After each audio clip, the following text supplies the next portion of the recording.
Dokter boleh nggak kaya dari profesinya? Boleh. Hmm.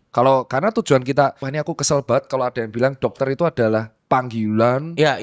Sehingga kita harus ikhlas. Bukan berarti panggilan saya harus hidup sengsara, Pak. Sweet spotnya di mana, Dok? Bahasamu susah, Cuk. Bukan apa ya? susah. Yang Titik kan apa ya? pakai bahasa yang dimengerti orang Ya, awam. titik tengahnya di mana, Dok? Middle way, solusinya gimana? Solusinya gimana? Jago.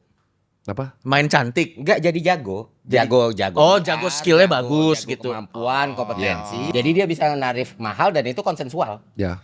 Sorry, masalah tarif dokter. Itu jago tuh, itu benar jawabannya itu. Nah, tapi masalah tarif dokter diatur nggak sih Ya sebenarnya? tuh yang ngatur adalah rumah sakit, bukan kita. Jadi kalau kalian ngerasa mahal tuh bukan kita yang malin, vaskesnya. Dan vaskes kenapa malin? Karena beberapa alat medis itu termasuknya mahal pajaknya. Bukan ngedatengin sama klinik itu, lihat sendiri di pameran Ya. klinik untuk laser IPL. Sampai sini bisa MM-an, Pak. Dan untuk MM-an itu kan balik modalnya lama. Ya pasti lah. Either lu misalkan ngejar quantity jadi pasien banyak, jadi lu ngelayanin terus-terusan, atau either lu naikin harganya.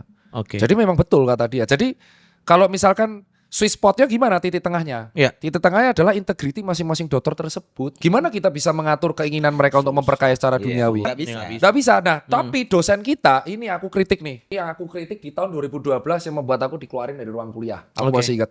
Jadi saat itu kuliah umumnya, aku ingat banget. Aku senat soalnya, senat FK, P38, straight 4 semester berturut-turut. Aku punya hak untuk ngeritik. Jadi saat itu aku Tirta yang itu ngerasa pinter, arogan, masih inget sampai sekarang juga masih sih. Dosennya ceramah gini, kalian tuh adalah panggilan. Kalian harus melayani pasien dengan sepenuh hati. Jangan cari uang dari sini. Dia pulang naik Camry, Pak. Yang ngasih ceramah di kuliah untuk supaya kita ikhlas lillahi ta'ala itu pulang naik Camry. Kalau kau ikhlas, pulang naik becak, kau pulang naik motor. Paling tidak beca dulu sampai nggak ketahuan mahasiswanya baru naik Camry. Iya, At gitulah. Setidaknya lu konsisten sama omongan lu. Nah, itu loh. Aku gak sukanya adalah harus bilangnya belak-belakan aja. Lu boleh cari uang, tapi secukupnya mawon. Wang sinawang, bos. Ada kata yang namanya cukup. Itu alasan SIP dibatasi menjadi 3. Lu bisa kaya raya kalau lu praktek 3 SIP, tidur cuma 6 jam sehari, lu ngejar pasien, itu yang mengakibatkan telat. Jadi SIP-nya 3, Ya. terus ternyata dia pisau. Wih, ternyata di rumah sakit ini operasinya molor. Efek domino. Satu operasi molor, semua pasien telat saat itu. Aku jawab, dah. Jadi akibatnya adalah karena orang tidak merasa cukup, itu yang mengakibatkan mereka tuh kerja keras terus, karena mereka tidak merasa puas. Nah, dosen kita pada waktu itu aku kuliah, Ya. selalu mengajari bahwa lu harus ikhlas. Harusnya kalau ikhlas ya lu pulang motor, bos. Ada beberapa dosen kayak gitu, tapi faktanya kan enggak. Ya.